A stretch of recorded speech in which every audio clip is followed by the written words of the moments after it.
The Inverted World by Christopher Priest.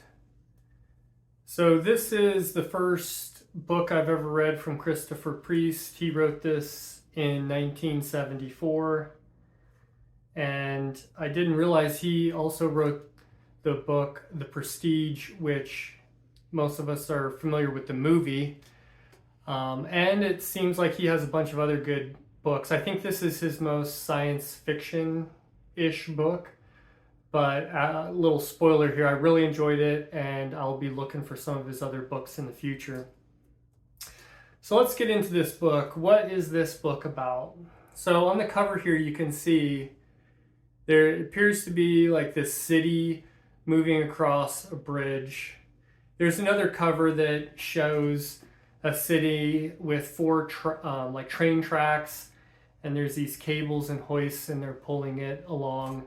So there's a couple different book covers that kind of give you an idea of what's going on in this book. So you start off with the main character, and you follow the main character, Hellward Mann, through kind of his coming of age in this moving city. And you kind of realize right away that you don't know really what's going on, why this city's moving, why everything is the way it is. And as you follow his little coming of age from being in kind of an orphanage in a way into a working member of this society, you slowly start to piece together everything that's going on. And as you get to the end of the book, everything gets pretty much revealed. So the idea is they're pulling this city along somewhere in this world, and you're not sure if it's Earth or not. They call the city Earth. They make references to the world of Earth, but from kind of what you gather in the beginning of this book, it doesn't appear to be on Earth. And there's this optimum place that the city is always supposed to be, and that place is always moving north. And so that's why they're constantly dragging this city north so that they can stay over this optimum point. And if they vary north or south from this point, they have these weird, strange effects of time dilation, physics dilate, all these kinds of, the physics kind of go crazy as they get further away from this optimum point. So you get to see Hellward go through, they call them guilds. There's various different guilds. So the first one, he gets to finally go outside and help lay track and pick up track. And then he's on the hoisting. Then he gets a little bit of time there to be on the hoisting guild, and they're pulling the city along. He also goes out with, there's a barter guild, and so as this city has plenty of resources, what they're missing is labor. They have a population issue. Never really says exactly how many people. I would think it's hundreds, maybe into the thousands a little bit. They mention a couple numbers once in the book about their childhood kind of rates, and so from there you can extrapolate. It might be 1,000 or somewhere around there, but they don't have enough labor to keep moving the city, and they seem to have an issue with the population giving birth to females. So as they travel, they go nearby these towns, which these towns aren't following this optimum place, which is kind of odd. But they go and barter with them and say, hey, we need some labor and we need some of your women. We can give you food. They manufacture this kind of food. They have medicine, and they have fertilizer. So those are kind of their big bargaining points. So then our character, he gets to see how that is going on. And this is all just kind of the setup. It does take a while in the book to get through the setup. I don't feel it spoils too much. But ultimately, his job, what he was recruited for, was to be future in the Future Guild, and this is basically surveyors who go out ahead of the city and use some surveying and film footage to gather data, and they take them back to the navigators who are at the city, and then they are always determining like the best path that this city needs to take. And they have to cross rivers sometimes, so there's a guild that builds bridges, and there's a few other guilds too, but we basically follow the main character through this. Every time he joins one of these guilds and gets a little taste of it, a little bit more and more is revealed to the mystery of what's going on here. And the people that are above him who are training him, it's obvious they know a little bit more than he does, but there's this secrecy to it, and there's these oaths they have to take in order to join the guilds, and if they break these oaths and give out this information to the common people at the city, they could be put to death. So there's always this kind of like fear around that too. Now, other than that, that's the setup, and the book does take a while. The book is 240 pages, the copy I read. So it's not a huge book, but it took me longer than I thought to read it, because there's some concepts that are kind of hard. I was reading back a little bit, making sure I caught everything a few times, but nothing's very complex. This isn't really got a lot of hard science in it.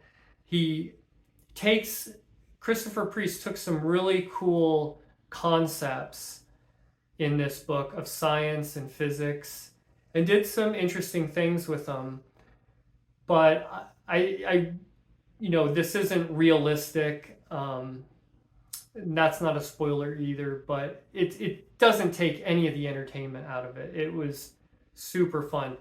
So that's about all I'm going to say for that. You have to read this book, because the reveals that happen at the end and what is going on the whole time is it's awesome. I really liked it. It's very interesting. It's kind of funny. I'm kind of contemplating doing another video where I just talk about some spoilers for this book. I've thought about it on some other books, and I have yet to do one, but let me know in the comments. I could do a separate short video just discussing some of the spoilers of this book and see what everyone else thinks. But that's all I'm going to go with there. So the pros and cons, we'll go through those. The pros, this was just a fun book.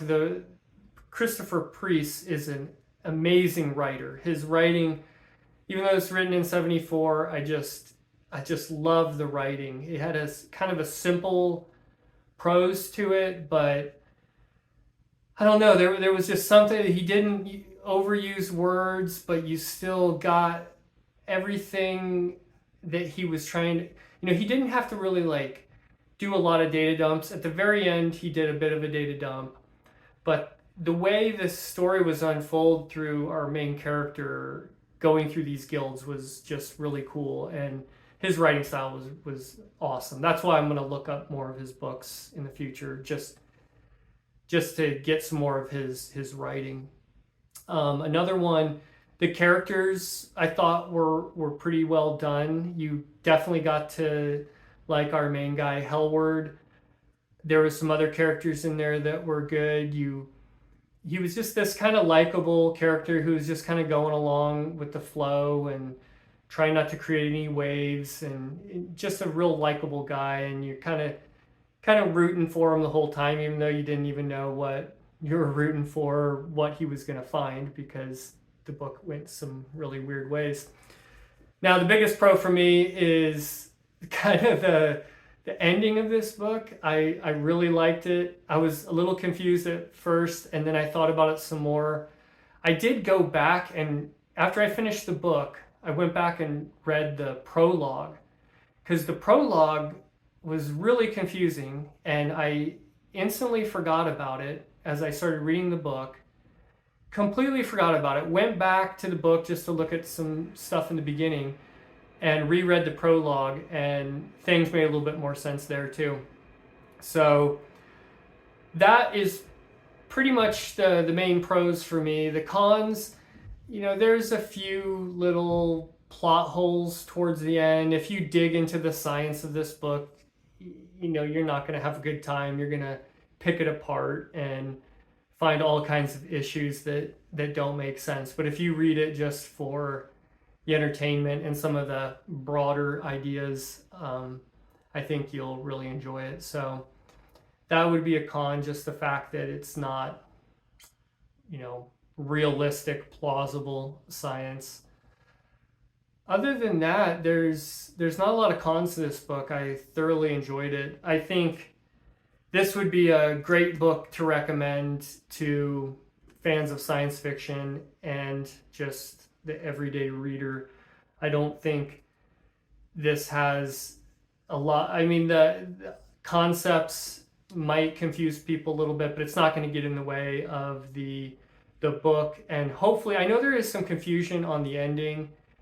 I picked it up right away. I went back and looked at some things online, and some people seem to be a little confused on it, but to me, it all clicked into place. So if you read this and were confused, just read some of the wrap-ups that some people have done, and it should make a lot more sense. And I thought pretty good ending. All right, so that's about it for this. This book is about as close to a 5 as I could get, probably. I think I'll give it a 4 on Goodreads. Sometimes when I'm on the cusp of this book never really gave me any kind of like emotional reaction, any kind of, there was some joy and stuff, but usually a 5-star book to me, I'm getting some sort of emotional connection, whether it's, mind expanding or something that hits really close to home, something that I went through and the author is describing something like that. But besides it not really having that to it, which a lot of books don't, I think that's just why there's not that many 5-star books. But besides that, it's as close to a 5-star as I could give a book. So that's about it for this one. Thoroughly enjoyed it. Highly recommended. A lot of fun. I'll be looking for Priest again. And then, like I said, I think I have decided the next book I'm going to read is part of my Masterpieces science fiction series, Vonda and McIntyre, The Moon and the Sun. Sounds really interesting. I don't see a lot of people talking about it online, so I'll give it a go and we'll see how it is. So thanks for watching the video, and we'll see you on the next one.